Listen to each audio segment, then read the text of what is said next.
Good evening and welcome to the program. Tonight, our sign language interpreter is William Silla. Kenya will not allow homosexuality. That's the position of Deputy President William Ruto just days after the High Court allowed the registration of a gay lobby group. The ruling has sparked debate not just in religious and political circles, but also within the legal fraternity. Did the High Court's argument contradict the penal code? Ashamwilo reports. We started applying for registration as early as April 2012. In October last year, the Human Rights Watch published this online video showing the struggles of groups advocating for the rights of lesbians, gay, bisexual, transgender and intersex persons in Kenya. By then, the NGO's coordination board had refused to register LGBTI groups, deeming their names unacceptable. I am at the Central Park waiting for a client who we're supposed to have a meeting with. He needs legal advice on his case. I can't meet him at the office because we don't have an office. So I meet in such public places. 2 weeks ago, the High Court ended these groups' misery, ordering the NGO's board to recognize and register a gay rights lobby group. But the ruling has opened a Pandora's box, turning the debate into a moral, religious, and even political one. Taifa la Kenya ni taifa linalomcha Mungu. Hatuna nafasi kwa washoga na wale wengine.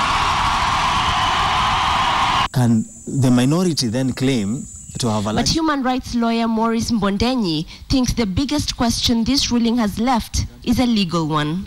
When the court goes ahead to say that although gayism and lesbianism may be illegal, let us give them formal legal recognition to exercise their right to freedom of association as guaranteed by the Bill of Rights, we are simply saying that, look, let's look beyond the illegality of this group and grant them association. So that means tomorrow we can actually have any other group like the MRC and other groups, murderers associating, coming together and seeking for legal recognition, and they're granted, because that is what the High Court seems to purport. During the final drafting stages of the Constitution of 2010, the legality of gays and lesbians reached the table of the Committee of Experts, with some scholars calling for the equal rights of these groups. Sexuality is like a pendulum, a sliding scale.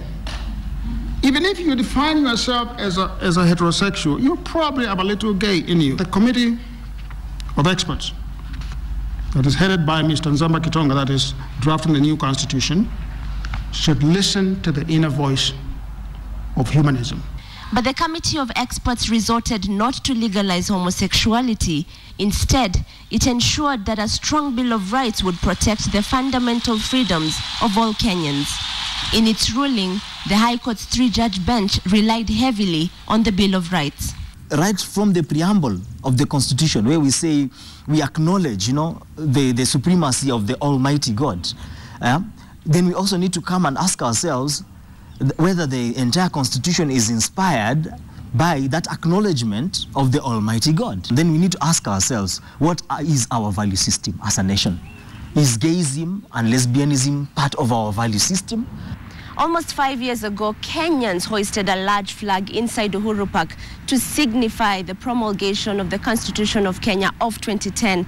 And in those 5 years, the conversation concerning that law has been more of a progressive nature. But now, with the High Court ruling concerning the registration of coalitions of gays and lesbians, Kenya is having to have a more uncomfortable conversation concerning the law. Does the Constitution have gray areas? Is it time to amend certain aspects or certain clauses of that Constitution? And more importantly, is it time for Kenya to have that conversation about the legalization of homosexuality? Ashamwilo, KTN, Nairobi. Well, that debate sparking lots of conversation online and offline, as I'd imagine, and we're going to have that conversation later on in this bulletin. Yvonne Okwara will be leading that. All our panelists are in studio now, and in a few short minutes you will get to see who they are. But first, let's carry on with some other stories from the day. Senate Majority Whip Beatrice Elachi and Nairobi County Women Representative Rachel Shebesh have rejected the proposal by the National Assembly's and the National Assembly's Justice and Legal Affairs Committee to have the 2/3 gender principle implemented progressively. The women leaders argue the proposal is an assault on the Constitution and would reverse gains made not only by women but also by the youth, persons with disability and marginalized communities.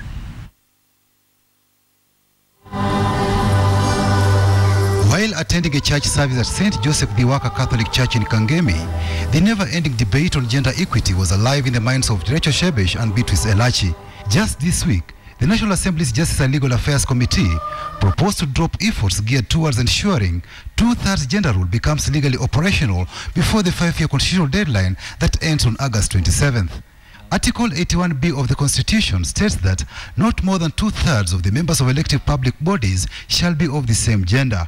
The formula of achieving the gender balance has become Parliament's political hot potato. The Samuel Chepkonga-led committee has now drafted a bill that seeks to have the gender rule principle fulfilled progressively. The proposed amendment may be effected through a parliamentary initiative. If passed in both houses, the headache of increasing the number of MPs and MCAs from either gender to comply with 2/3 rule will be cured. Unfortunate that the Justice and Legal Committee of Parliament saw it fit to put the word progressive. To me, it's not constitutional, and we are at risk of putting our parliament under siege. The issue of that gender is not just women.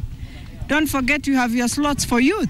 You need to be asking yourselves, if we do not get this, how will the youth then appreciate? How will the disabled be able to be represented? And that's why we are saying the 2/3 was not just for men and women. It was for everyone, those who are marginalized, and we must go back to the drawing board. In November 2012, the Attorney General filed a request in the Supreme Court for an advisory opinion as to whether the 2/3 gender principle was to be realized by the first general election in March 2013 or over a long period of time. The Supreme Court delivered a majority decision in December 2012 that the realization of the gender principle under Article 81B is progressive. The court then directed Parliament to have legislation on gender rule by August 27 this year. We as KEWOPA, of course, will be speaking to the Speaker, looking at the various possibilities that are there, but we have the option of also going back to court on this issue. We must have every institution with at least not aids of gender of 2/3, and therefore we are also saying even in the club of the Council of Governors come 2017 we must be thinking what provisions are we going to make to ensure that we have a balanced idea of all Kenyans. The 10th Parliament attempted to implement the gender parity laws in 2012 but flopped after its Constitutional Implementation Oversight Committee failed to raise a 2/3 majority in Parliament to pass the law. We have decided to form a small team to continue with that process.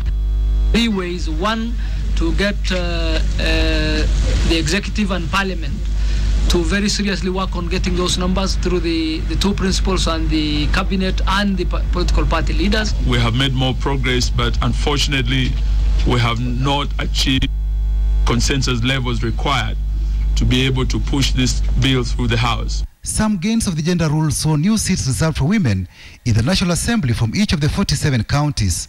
All nomination slots in the Senate were equally reserved for women, youth, ethnic minorities, and persons with disabilities. Patrick Amimo, KTN.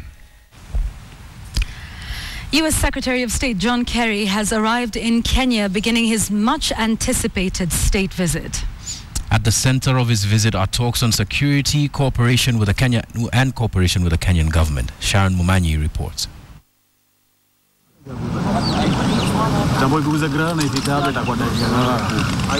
At the Jomo Kenyatta International Airport, security was tight. Checks were intensified at all airport entries and exits since Saturday, with more GSU personnel deployed. This in anticipation of the visit by America's top diplomat, John Kerry. his jet wheeled down at about 3 p.m., where he was received by Foreign Affairs Secretary Amina Mohammed. Kerry's schedule is loaded. Security talks are expected to take center stage with a focus on counter-terrorism cooperation. If there's anybody actually who understands the feelings, right, of our population at this moment, it is the United States of America. And so we're looking to them to actually give us the support that we need, the assistance that we need, to transition from where we are, to the next phase. Kerry will meet President Uhuru Kenyatta at State House tomorrow, and afterwards he will hold a meeting with the Cabinet Secretaries of Interior Security, Defense and Foreign Affairs.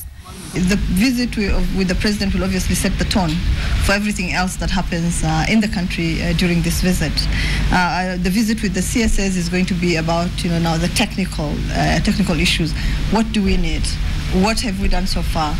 Where are our efforts? What kind of programs could we benefit from? Kerry will also focus on trade and U.S. investment ahead of the 2015 Global Entrepreneurship Summit co-hosted by Kenya and the U.S. He will on Monday meet with opposition leaders, business groups and the UNHCR to discuss the refugee situation. We also hope that we'll have opportunities to engage with the United States agencies, both here and in the U.S. Before the President's visit to Kenya. So that obviously by the time he comes, we have a proper program that will improve, strengthen our bilateral engagements with the United States. The Secretary of State is on a tour of Sri Lanka, Kenya and Djibouti. The two-day state visit by Secretary Kerry will not only see mutual economic and security interests addressed, but will also go a long way in improving the image of Kenya in the international community. Sharon Momanyi, KTN at the Jomo Kenyatta International Airport in Nairobi. Kabete residents go to the polls tomorrow to elect their new MP in what could significantly alter the political landscape of the populous Campbell County. Each of the 9 candidates is expressing confidence that they will emerge victorious. KTN's Irene Ocheng reports from Kabete.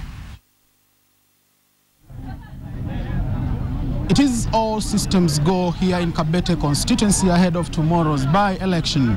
9 candidates battling out to be the next Member of Parliament here in Kabete. 62,000 registered voters will be turning up for the by-election. The Independent Electoral and Boundaries Commission has announced that all is set for tomorrow's by-election in Kabete constituency in Campbell County. IEBC officials were for the better part of the day busy putting election materials in place to be dispatched to all the 92 polling stations. Addressing journalists at the Wangige Primary School Tallying Center, returning officer Esther Wanjiku said already 204 security officers have been deployed in all the stations to enforce law and order. We are waiting to receive 20 security officers at the tallying centers. We'll also have our senior police officers from our Kikuyu district moving around the constituency to ensure there is peace.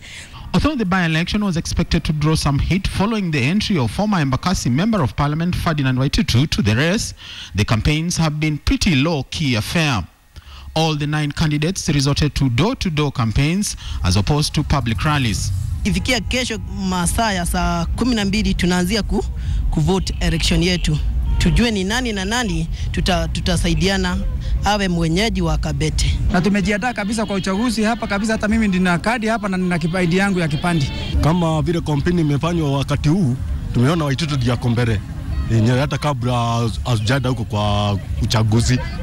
The 9 candidates who have expressed interest in the seat are Jubilee Alliance Party's Ferdinand Waititu, George Waiguru, who is an independent candidate, Isaiah Ndirangu of Party of Democratic Unity, John Wamagata of Safina, Kavore Kariuki of NAK Kenya, and Kiririwa Ngugi of Democratic Party. Others are Newton Njenga of the National Vision Party, Paul Kariuki Wandere of Progressive Party of Kenya, and Wilson Karanja Kamau of ODM. Kabete constituency has a total of 62,470 registered voters in 92 polling stations spread across the 5 county assembly wards.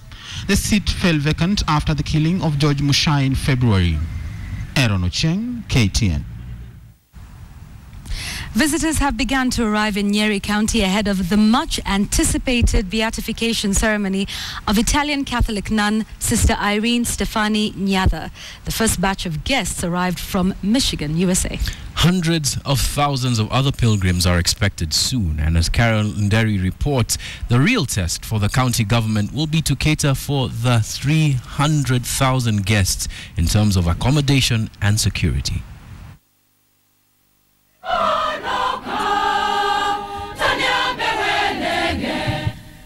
The first batch of international guests expected in Kerry this month for the beatification of Catholic nun Sister Irene Stefani Nyatha have arrived in Kerry town. Over 300,000 guests from all over the globe are expected to have arrived in Kerry by 22nd of this month for the 3-day event that will include pilgrimage to 4 sites.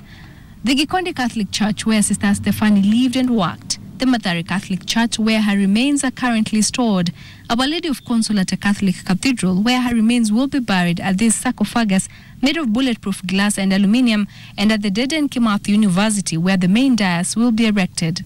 I'm from Michigan, USA. I'm come here for the beatification and to help out any way I can. Kind of do our share of it, I guess, and be all part of it, because Sister Irene was a very, very special person.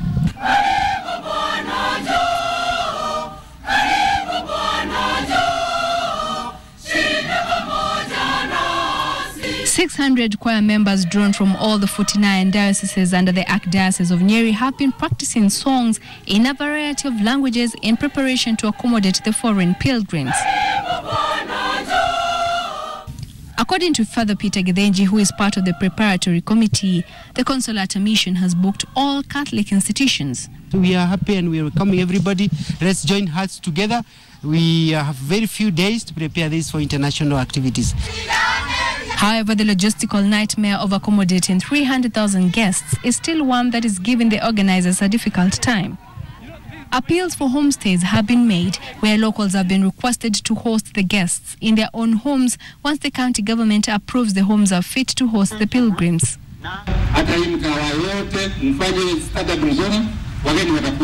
The arrival of the guests comes days after a secretariat was unveiled jointly by the Kerry County government and the Catholic Church. Father Donatus Madenge, who is based at the Dedan Kimathi University and is part of the organizing committee, said 4 plaques will be erected at the 4 sites. The dais is being erected from today. Kerry Catholic Archbishop Peter Cairo says the officials are working round the clock to ensure that the beatification will be a success, not just for Kerry, but for Kenya as a nation. All the various committees, are they doing their work? Are they also giving information? The sleepy Gikondi village where she lived from 1915 to 1930 is now a buzz of activity as last-minute preparations are held. Efforts to give roads that have seen better days a much-needed facelift are in top gear. Sister Irene Stefani Nyatha got her name Nyatha, which means compassion in the Kikuyu language, because of her tender care to the residents of Mokorene whom she lived amongst. She also treated soldiers during the First World War. She died from bubonic plague, which she contracted from a teacher she had gone to visit and treat during a plague epidemic. It is at this very church, Our Lady of Consolata Cathedral here in Kerry town, where the relics of Sister Irene Stefani Nyatha will be preserved. One of the 4 attractions where the thousands of pilgrims are expected to visit. And the biggest challenge now lies in ensuring that the more than 300,000 guests will be catered for. Carol Nderi, KTN, Kerry town. All right, so away from that discussion, we'll get to your feedback in a moment, but it's time to switch gears, isn't it? Yes, it is. Wilson Buru, Mock the Week, lots of interesting activity that I'm sure he's going to give us quite a bit of explaining on. So let's see what he has this time around. Hopefully no jibes at us here in the studio. Yeah.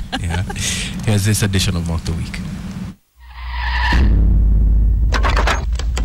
This week, we celebrate 1 year since we began this segment. Turn down for what? Turn down for what? That's right, Mock the Week is now officially a toddler. So Buckle up, ladies and gentlemen. It officially goes downhill from here. So it was a very big weekend, this one. And here's the thing. I stayed up till very late to watch the biggest fight of this century, pitting two sworn rivals from two very different backgrounds, which ended in typical fashion. One bringing the fight and the other running for dear life.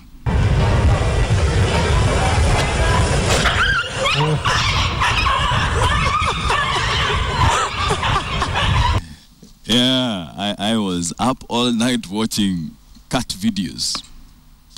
And then I wake up to hear that a certain Pac-Man was fighting with a guy who loves hugging. What to do?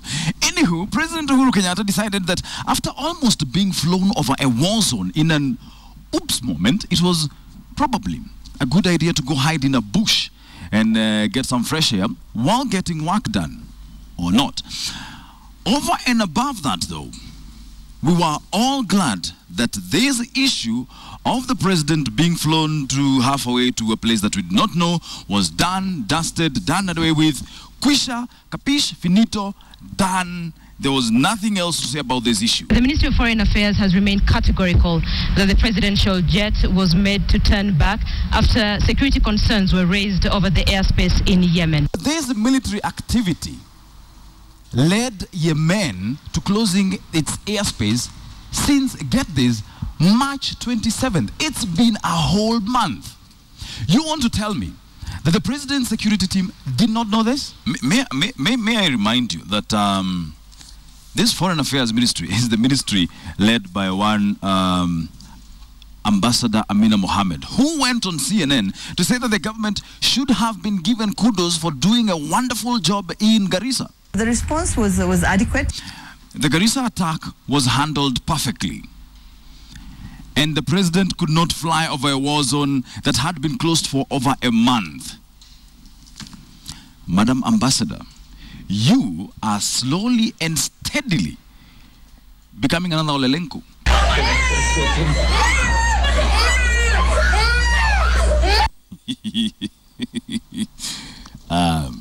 But by the way, the person you see in that video is the Kisumu Deputy Speaker, Pamela Josie, or in short, the next Oscar Award winner.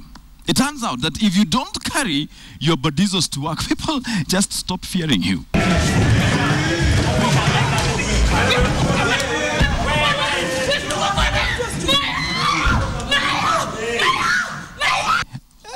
Let's just say that Sergeant at Arms really surprised the Deputy Speaker. I wonder whether any acting agencies have approached her. But speaking of surprises, there was really no surprise with some appointments made by President Uhuru Kenyatta earlier this week to head parastatals. But there was a very important lesson to be learned in regards to recycling. Jerry Mushura and Godwin Kimani tell us more. Wikipedia defines recycling as a process of changing waste materials into new products. On Mock the Week, we define recycling as rewarding old and overused politicians with state jobs as the young, jobless Kenyans sit with empty bowls begging for a chance. However, when President Uhuru Kenyatta released the names of the 302 executive appointees to different parastatals, he was just sticking to one of his coalition's promises of empowering the youth. Appointment nikasema president ameokoa. Kuna mzee mmoja kutoka magharibi ndugu yangu. Sisi na yeye kila siku tuko kwa chemist tunatafuta dawa. Wazee wataenda wapi? Lazima wasaidiwe. The return of such people as Julius Sankuli, Soita Shitanda, Musikari Kombo, and others who are already or fast approaching the retirement age has been greeted with jubilations by Kenyans who urge the president to continue following his coalition's manifesto of transforming Kenya. Again, whether it's transforming Kenya into a country of old men is anyone's guess. Tuko na vijana wengi wale wametoka university hawana kazi. Serikali inasema ni vizuri kufanya recycling ya vitu ambazo zinaweza fanyika kama paper bags, nini plastics. Wewe huoni kama pia nataka kuwa mfano mwema kutuonyesha ni vizuri kufanya recycling? No, it is a bad example. If somebody has failed in the past, who tells you in the future he will be successful? Political rejects have dominated the appointments, getting soft landing from oblivion. Just a mere person who retired in Kibaki regime is being recycled like hakuna vijana wengine wamesoma. Kenya's new creed, accept and move on, or as we say here in Mock the Week, kubali yaishi. This week also saw KOTU celebrate 50 years of existence, and everybody was invited, including President Uhuru Kenyatta, and he came armed with goodies, including an exercise routine for Atwoli by running up the stairs, forgetting that Atwoli's running would be hampered by his belly.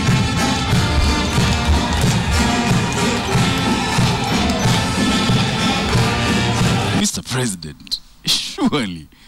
And as is customary, the president had to make a speech, and again, he did come armed with a whole ream of papers. Hata hii hakuna haja ya kusoma, wacha tuongee tu yale ambayo yako kwa kichwa. Tuongeze by another 12% the basic minimum salary of the people of the Republic of Kenya. 12%, that's how much we value our lowest paid workers. And just to show how much love the president had for the people, he decided to shake the hand of everyone who was in that park. Because if 12% will not be enough, then a handshake should be.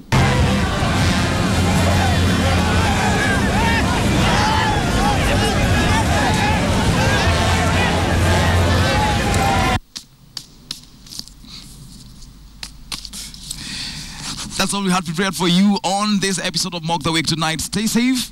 God bless. See you next Sunday. Ian Duncan is the winner of the KCB Kajiado National Rally that took place in Kajiado County today. The veteran driver shook off stiff competition from Rajbir Rai and Jasprit Chathe to emerge the winner. Murage Maura won the 2WD class, while Eric Bengi won the S-class category. Robinson Okenya reports. After clearing the confusion that surrounded the KCB Kenya National Rally Kajiado edition, it was all system go as 34 drivers took part in the rally on Sunday morning.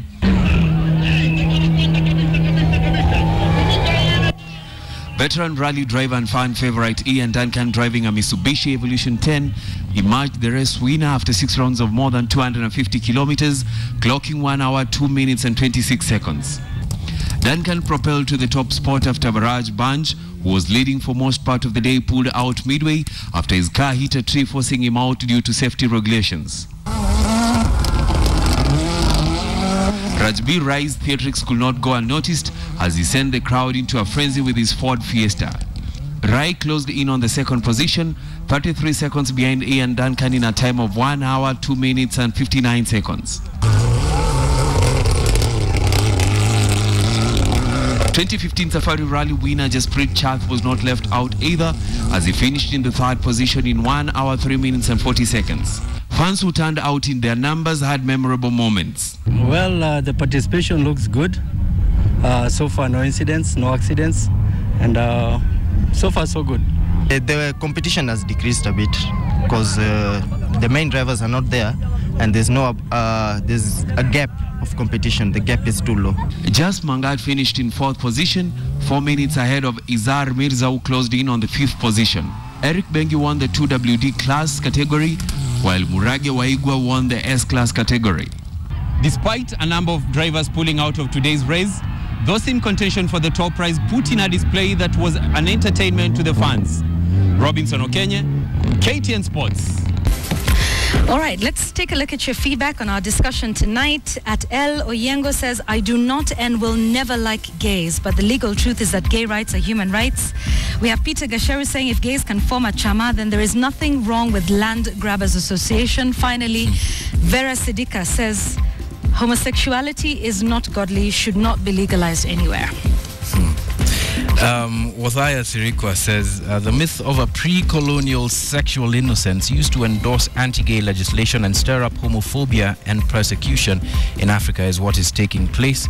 A contrary view is with Mohammed T. Dida, who says the problem is not with the ruling, it's the constitution. Kenya has an activism-driven constitution. Lots and lots of feedback coming in. Keep the discussion going. It is one that needs to happen, and there has to be some clarity at some point. We need to have some go forward on this. That's right. Thank you for your feedback. Thank you for watching. Thank you for all your views. We appreciate them. And thanks for watching our bulletin this weekend. Have a great week ahead. My name is Yvonne Okwara Matole. And I'm John Allen Amu. Good night and good luck.